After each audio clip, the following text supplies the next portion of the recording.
Hey, all you space cats. Welcome to the Black Hole Podcast, Season 7, Episode 28.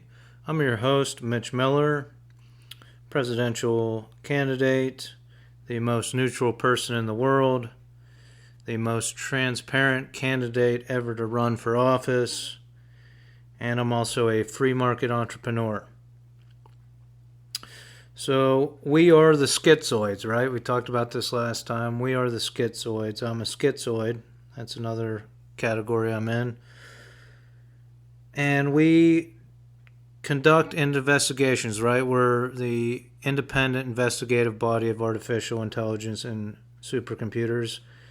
We register in different software programs and databases. For example, when I was in Western Psychiatric Institute and Clinic, at first I was not taking my medication.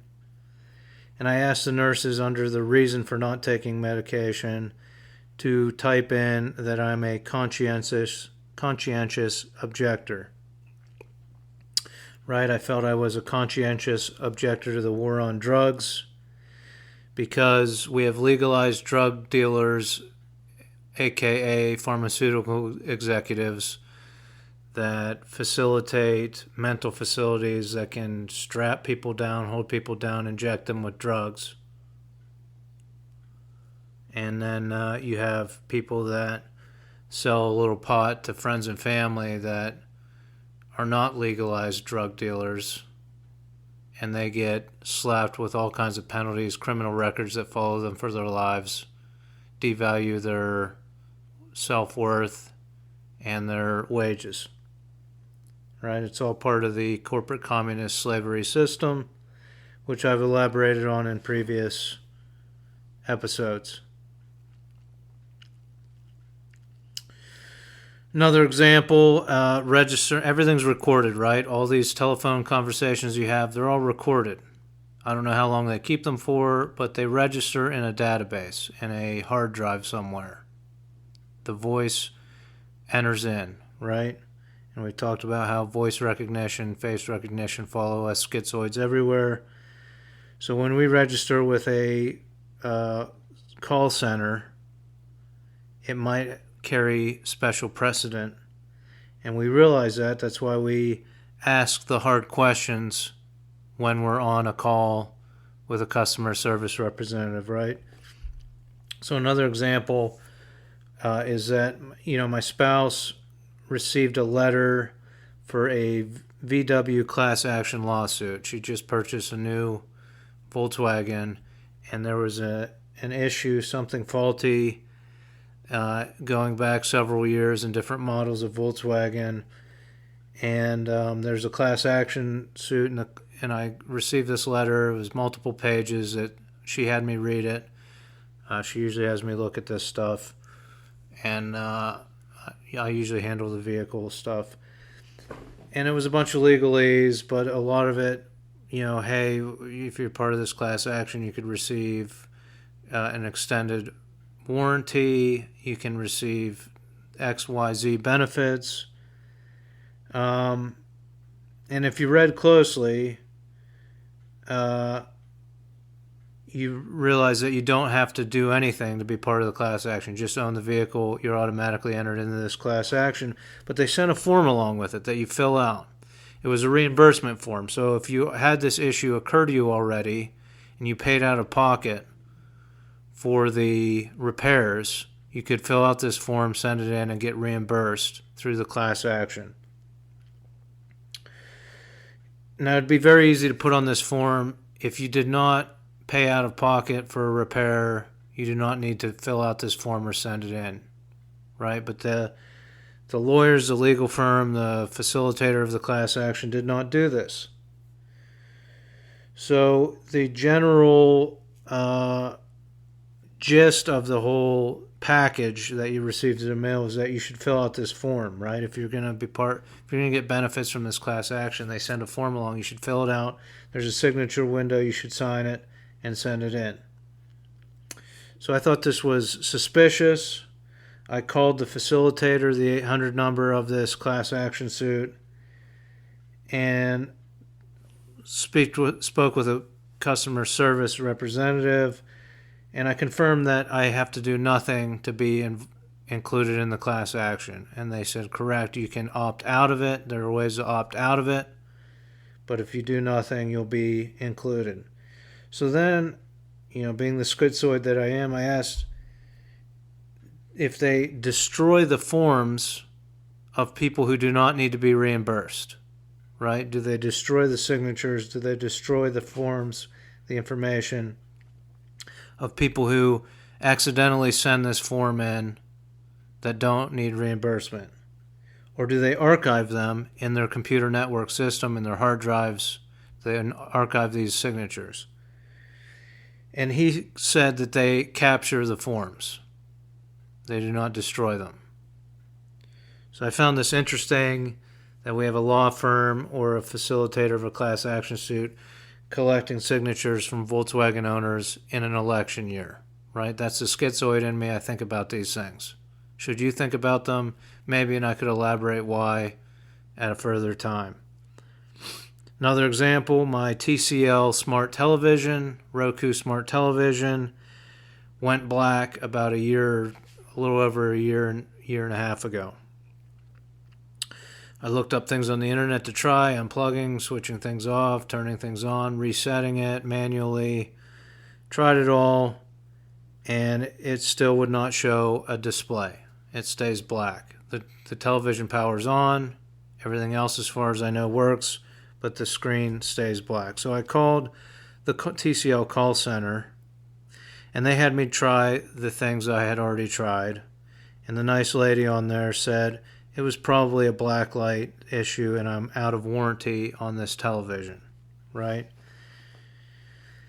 So I took the opportunity, being the schizoid that I am, while I was on the customer service call and while they had the model number of my television pulled up on their computer network, I asked if there was a backup battery in this model of television, because when I was in Western Psych, the CIA and other intelligence agencies put out things all over the national news in USA Today about how smart televisions could be used to spy on your living room, listen to your conversations, right? So I wanted to know, is there a battery in that television, or when I cut the power to that, the speakers, everything that can be reversed to listen to me in my living room, that's shut off? So she took a little bit of time and then confirmed that there's no battery backup in that television. So then I asked a second question while I had her on the line. I asked if there was a microphone in the television, right? I'm asking the TCL call center from the company that manufactured the television, is there a microphone in this television? She took some time, talked to her manager or whatever, and came back on and confirmed that there is no microphone in that model of television. Now, I've talked about how screens and monitors could be designed to only emit light, right? But for some reason, we allow them to emit wireless waves, even if they're not our tablets and our smartphones that pick up on wireless waves, so therefore they have to transmit them. Televisions, computer monitors, they could be wired, and they don't have to emit waves directly out of the screen into our faces and into our brains. And these screens and monitors that are emitting these waves that the FCC has no idea what they are or what's going on with them, they're mainly coming from communist leaning nations, right? They're manufactured there. They're emitting these waves, which may explain why everyone is possibly brainwashed and why we have a corporate communist regime in control of the United States of America. So the question is, how do we unbrainwash people, right? Now, this podcast, specifically Season 7, but also Season 6, is designed to deprogram people, the free thinkers out there that have just been swayed by the media, by the crazy internet. This podcast is designed to deprogram them, to get them to think freely again, right? To consider different factors as to what influences their worldview, right? This is designed to deprogram them. But unbrainwashing people takes another kind of wireless magic, right? So I have some theories, I have some ideas on how we can do this. I would start with the military because the military should be neutral. They're not highly invested in the stock market. Many of them have government pensions, right? So here's my idea for how to unbrainwash the military. I take my TCL smart television, which I still have, that does not work. It functions, but the screen does not come up. I paint a white coat of primer and paint over this screen. Then I paint a rendition, it could be an abstract rendition, of the Pentagon on the screen. Now the Pentagon buys my piece of art, right? They pay $100,000 for my television, smart television piece of art.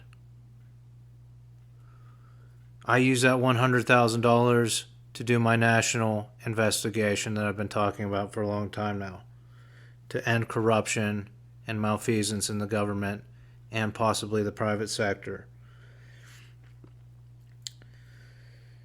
And by the way, this is the only way we should ever introduce a civilian screen or monitor into the Pentagon, is if someone has called the manufacturer and confirmed there's no microphone and battery backup in it, and possibly other equipment that could be used to spy, right? I did that. That's why my television can go to the Pentagon, right?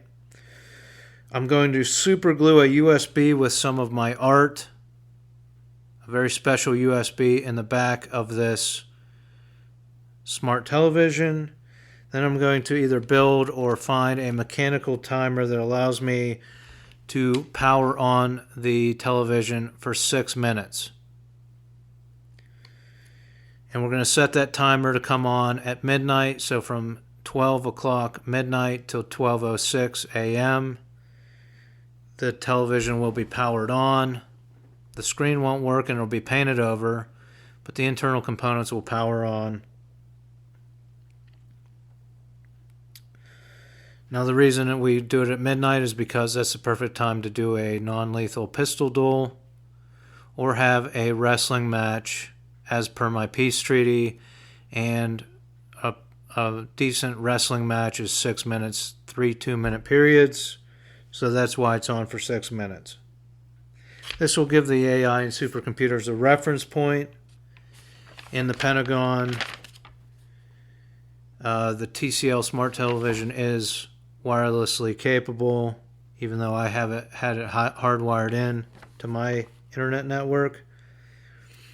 But I believe this reference point will realign the wireless waves around the DC metro area and unbrainwash the military, especially the leadership and top brass, that have not acted to fund any of my investigations, nor will they even contact me to sell MREs in front of the Capitol building to politicians so we can watch them shovel these meals down their face. Now, how do we unbrainwash civilians? I have an idea for that. It involves 2 female celebrities. I want to honor the original Intellisat agreement.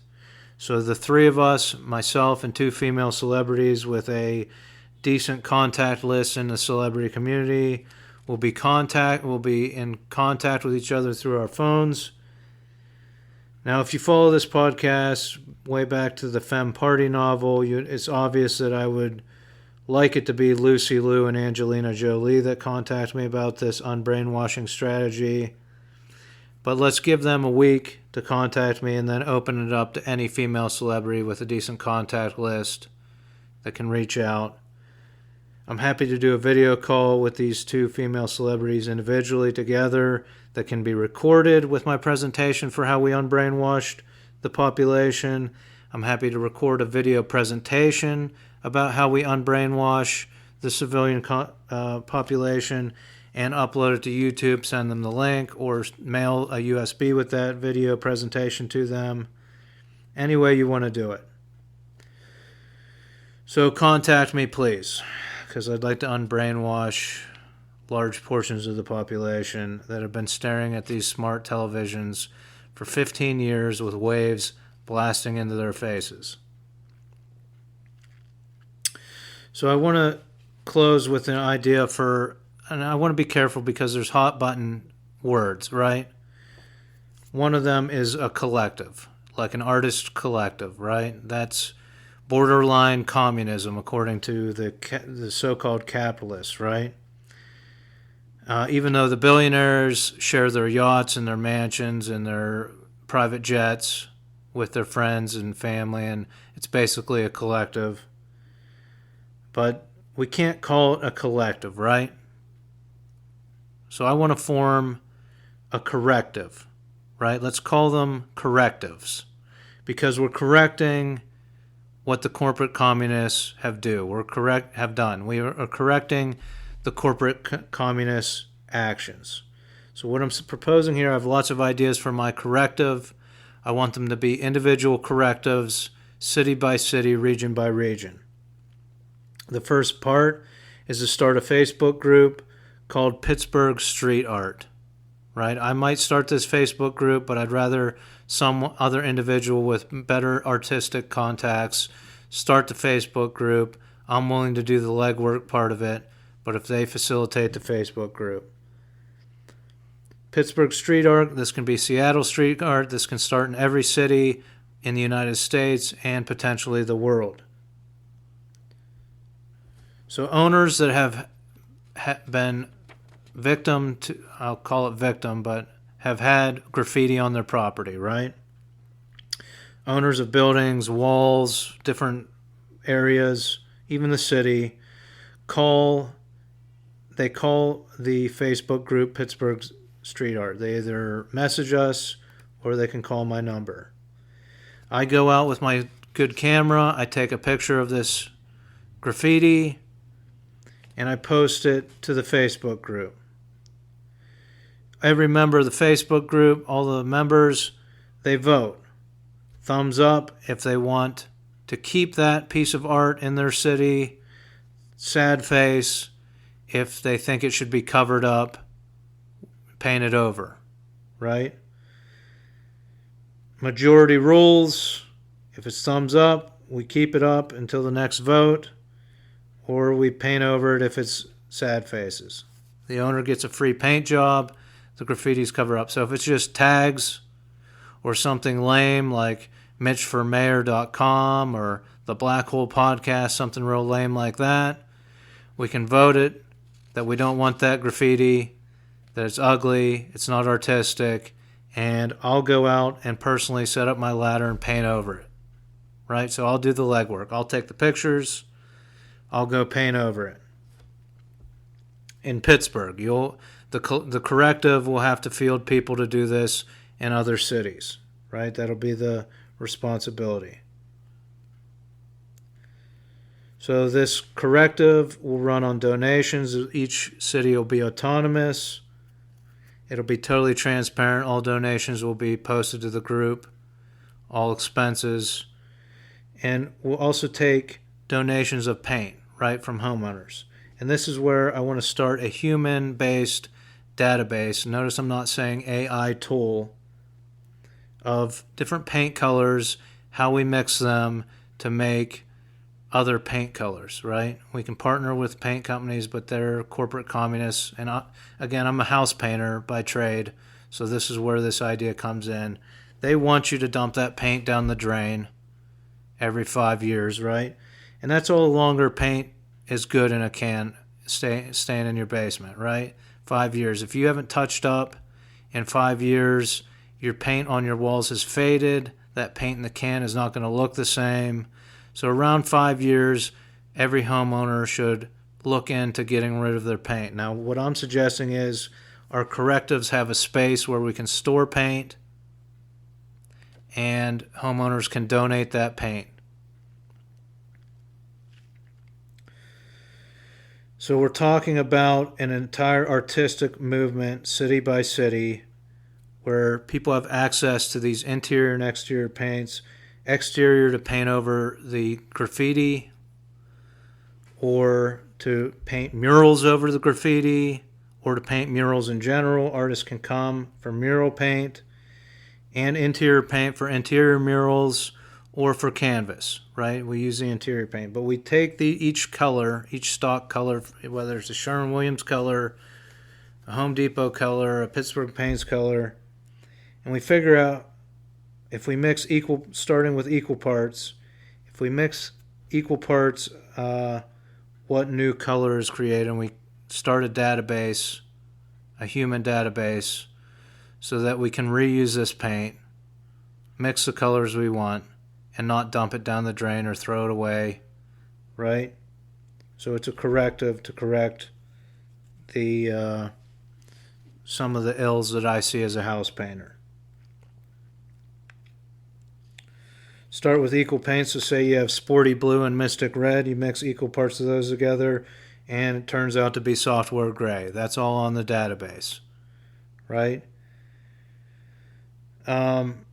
Again, you vote.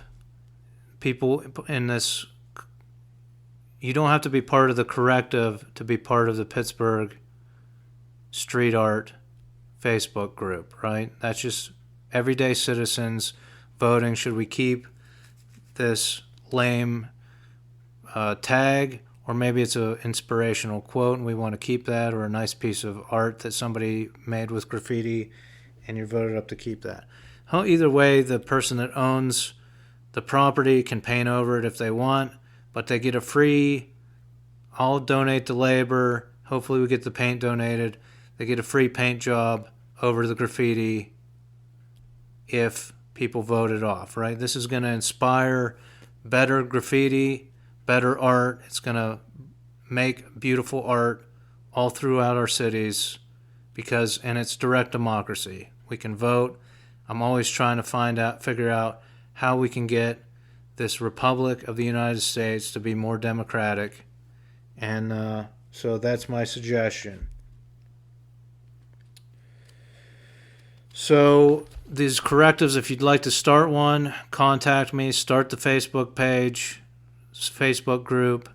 Contact me. I have tons of ideas for other things we can expand the corrective city by city. When I release a social media platform or any other platforms that I'm proposing, we can do it city by city through these correctives if we can secure space. And I look forward to it. We have the Coal Miner book that we can collaborate on, and I have a lot of t-shirt ideas, looking for graphic designers that I can partner with. So if you're part of the corrective, we could have a t-shirt for each city. I'll put out other ideas for these correctives in the upcoming episodes. I'm going a little long on this one. Thanks for listening.